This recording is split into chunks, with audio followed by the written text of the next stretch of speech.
teman-teman semua, apa kabar kalian hari ini? Semoga selalu sehat, semangat, dan yang pasti selalu bahagia. Di tengah kondisi kita sekarang lagi COVID, lagi corona, tapi kita selalu berharap semoga pandemi ini, virus ini akan segera berakhir dan kita bisa kembali ke dalam dunia kita, dalam kehidupan kita, bisa bertemu dengan teman-teman kita, berkumpul lagi, berkomunikasi lagi, dan tentunya bisa kembali melakukan hidup secara normal.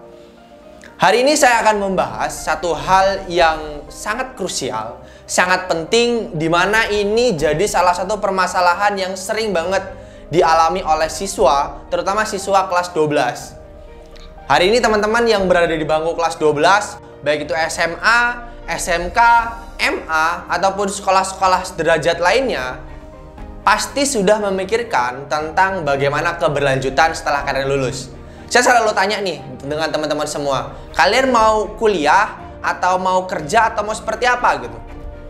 Ada yang bilang, Kak saya mau kuliah. Ada yang bilang, Kak karena ada yang terkenal oleh biaya, oleh orang tua, memilih untuk, Kak saya mau kerja dulu aja deh. Nanti siapa tahu ketika saya udah dapat rezeki, saya bisa lanjut untuk kuliah. Dan bahkan ada juga yang, Kak saya mau usaha aja gitu. Tapi mayoritas, rata-rata, banyak siswa yang memilih untuk lanjut kuliah. Karena apa? Di zaman sekarang ini, di era sekarang ini, ketika teman-teman tidak kuliah, akan menjadi suatu hal yang sulit untuk menggapai, untuk meraih masa depan yang jauh lebih baik.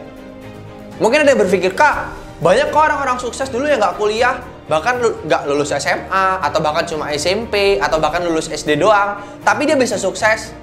Kita cek, berapa persentase orang yang sukses ketika hanya dia tidak kuliah, bahkan tidak lulus SMA, atau bahkan dia cuma lulus SD. Contoh, Mark Zuckerberg, pendiri Facebook, Bill Gates, terus Menteri Kelautan, Ibu Pujiastuti, terus banyak, ada Bob Sadino, yang memang sejarah riwayatnya mengatakan bahwasanya dia tidak lulus sekolah jenjang bahkan sampai perguruan tinggi, tapi persentasenya itu kecil banget loh.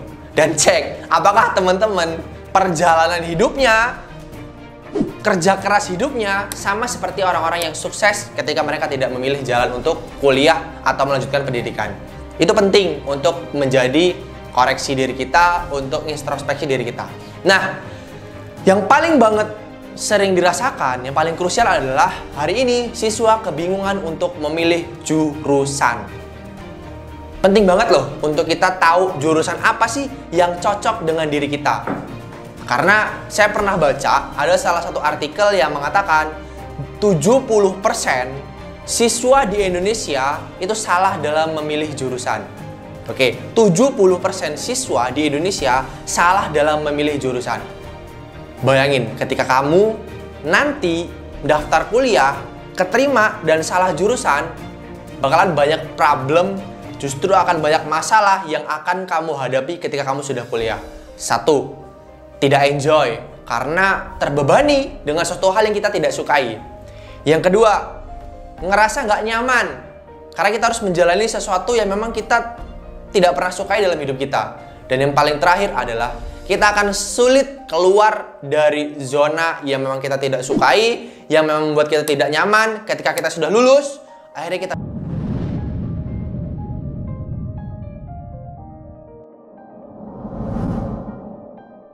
tahu dalam memilih jurusan. Lalu bagaimana Kak cara untuk memilih jurusan? Kalian harus temukan yang namanya bakat. Oke, kalian harus temukan yang namanya bakat.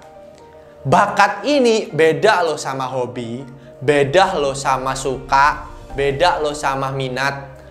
Hobi itu adalah sesuatu yang kita kerjakan karena kita sukai. Oke, hobi itu adalah sesuatu yang kita kerjakan karena kita sukai. Mungkin teman-teman punya deskripsi yang berbeda, punya prinsip yang berbeda, tapi ini saya sampaikan dari prinsip saya. Hobi itu adalah sesuatu yang kita sukai. Bakat itu adalah sesuatu yang apabila kita kerjakan, maka kita expert di situ. Maka kita bisa dikatakan hebat di situ, kita mampu untuk mengerjakan suatu hal itu secara baik, secara cepat. Contoh, saya dulu ketika SMA itu seneng banget atau bahkan saya mendedikasikan 3 tahun saya SMA untuk ikut ekstrakurikuler basket. Hampir setiap hari saya selalu pulang malam untuk latihan basket. Tapi yang jadi permasalahan, bentuk tubuh saya aja dulu tuh nggak berkembang loh, ibarat kata. Saya tinggi, tapi saya krempeng. Saya nggak bisa buat diri saya kuat, nggak bisa membuat tubuh saya semakin besar, tapi saya hanya mengandalkan diri saya itu tinggi. Alhasil dari berbagai kompetisi selama 3 tahun yang saya ikutin bersama tim saya, tidak ada satupun kompetisi yang bisa saya juarai dan masuk juara 1. Paling tinggi, paling benar tuh juara 3. Itu karena apa? Karena di situ saya tidak menemukan bakat, tidak menemukan sesuatu yang expert yang saya jalanin. Karena saya hanya sebatas hobi, sebatas suka dengan basket, dengan olahraga. Karena ya mungkin laki-laki banyak banget di antara kalian yang lebih suka pelajaran olahraga ketimbang pelajaran-pelajaran akademik. Matematika, bahasa Inggris, sejarah, kimia, fisika, ekonomi. Mungkin lebih menunggu dalam 1 minggu itu adalah pelajaran olahraga. Karena di situ lo bisa unjuk gigi deh, bisa ngasih tahu, wih, ternyata saya hebat loh, saya punya skill untuk di bidang olahraga. Itu untuk kita tahu tentang bakat. Maka saya ketika mendaftar kuliah, saya keterima di jurusan ilmu pemerintahan. Kenapa saya bisa keterima jurusan ilmu pemerintahan? Pada saat pendaftaran kuliah, saya tidak terpikirkan sama sekali untuk daftar jurusan olahraga. Karena di satu sisi, sertifikat saya tidak terlalu mendukung, piagam saya tidak terlalu banyak, dan saya paling suka dengan pelajaran PKN. Saya paling suka dengan pelajaran PKN. Entah karena gurunya, entah karena memang pelajaran saya sukai, karena itu berkaitan dengan berargumentasi, berpendapat, berbicara. Nah, saya suka banget itu. Suatu hal yang berargumentasi, berdebat, berbicara, itu saya suka banget dengan hal seperti itu. Maka saya mengarahkan diri saya untuk daftar di jurusan pemerintahan. Saya keterima di jurusan pemerintahan. Dan sampai hari ini, saya termasuk orang yang suka dan bisa dikatakan di kelas, saya aktif selalu dalam setiap pelajaran. Dan di dalam pemerintahan pun, saya tergabung dengan orang-orang dengan berbagai bakat dan karakter. Nggak semuanya kan anak pemerintahan itu mereka expert berbicara, expert berargumentasi, expert berpendapat. Bahkan saya menemukan salah satu lawan debat saya, dua orang lawan debat saya yang paling bisa dikatakan aktif di kelas. Yang satu lulusan SMA jurusan IPA, yang satu lulusan SMK jurusan ilmu komputer. Bayangin, tidak ada satupun yang lulusan jurusan IPS yang mampu memiliki keaktifan lebih di kelas. Karena terkadang seseorang tuh sulit banget untuk menemukan bakatnya. Buat teman-teman yang hari ini kebingungan untuk memilih jurusan apa, saya katakan, kamu harus mampu menemukan bakat. Ketika kamu sudah menemukan bakat, maka kamu akan tahu mana jurusan yang cocok.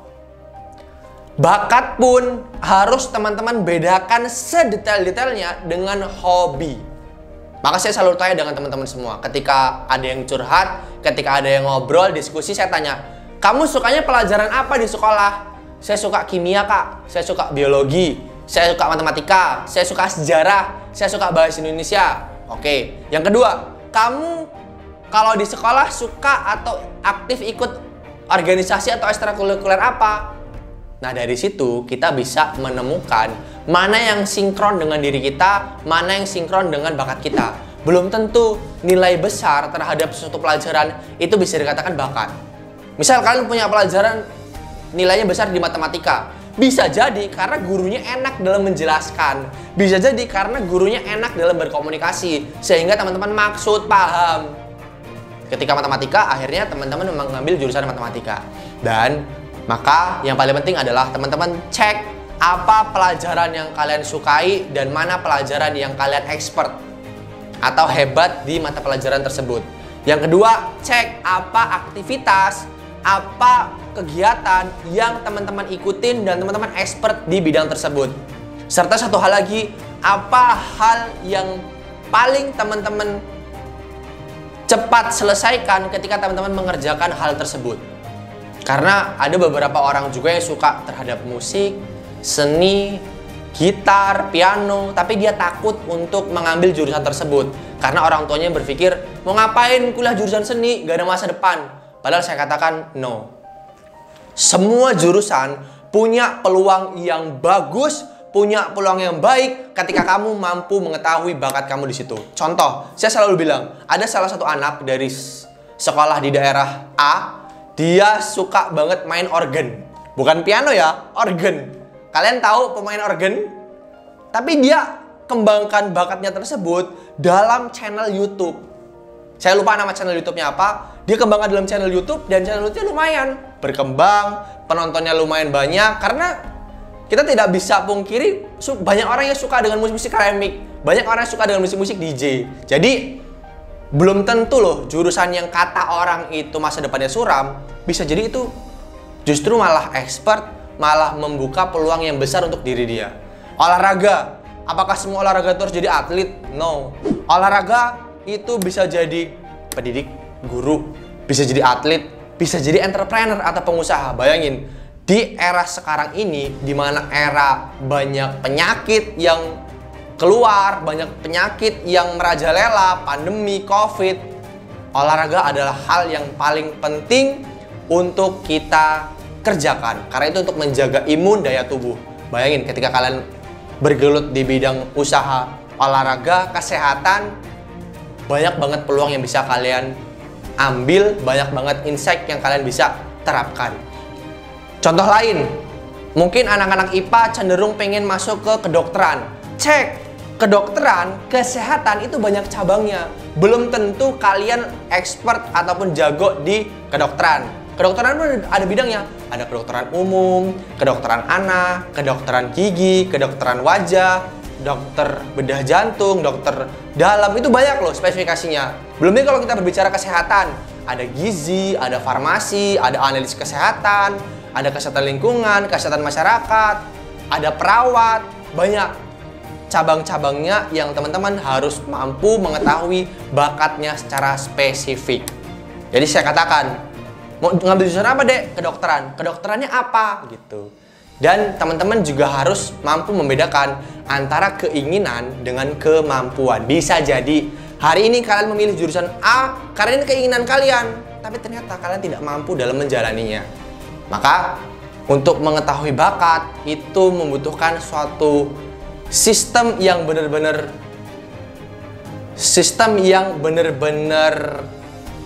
aktual, sistem yang benar-benar akurat untuk mengetahui bakat dan minat teman-teman semua. Saya merekomendasikan teman-teman ikut yang namanya tes minat dan bakat dimanapun ada tes minat bakat, silahkan teman-teman ikutin, karena bisa jadi dengan ikut tes minat bakat A, tes minat bakat B, tes minat bakat C, itu hasilnya bakalan berbeda. Tapi cek mana yang paling sinkron, mana yang paling sejalan ataupun selaras dengan diri kalian.